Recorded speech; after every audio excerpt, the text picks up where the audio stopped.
In Creo Parametric, you can create new parts. Here I am in a session of Creo. Before I create my new part, I like to select my working directory. That way I can let Creo Parametric know what folder that I want to save models to or open them up from by default.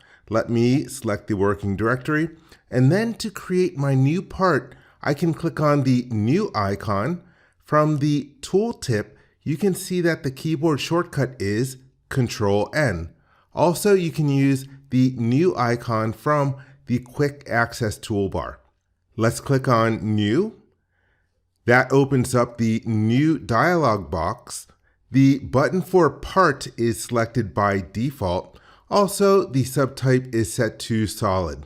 Then we have a field for entering the file name, and I recommend that you enter this at the beginning.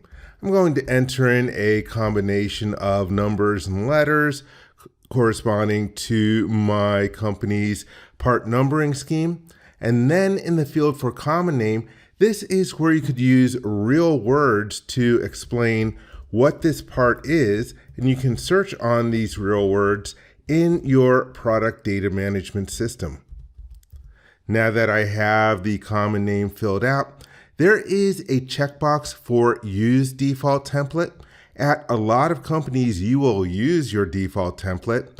I'm going to uncheck this to show you what happens when I click the OK button.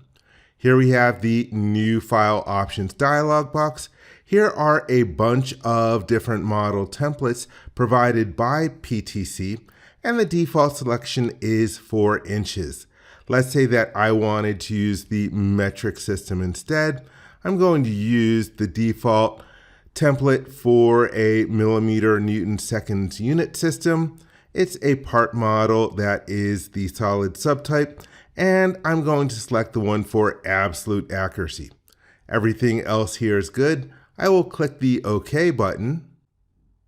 And now my new part is created. In the graphics area, you can see the default datum planes, top, right, and front, and also a default coordinate system. Now I'm ready for creating geometry.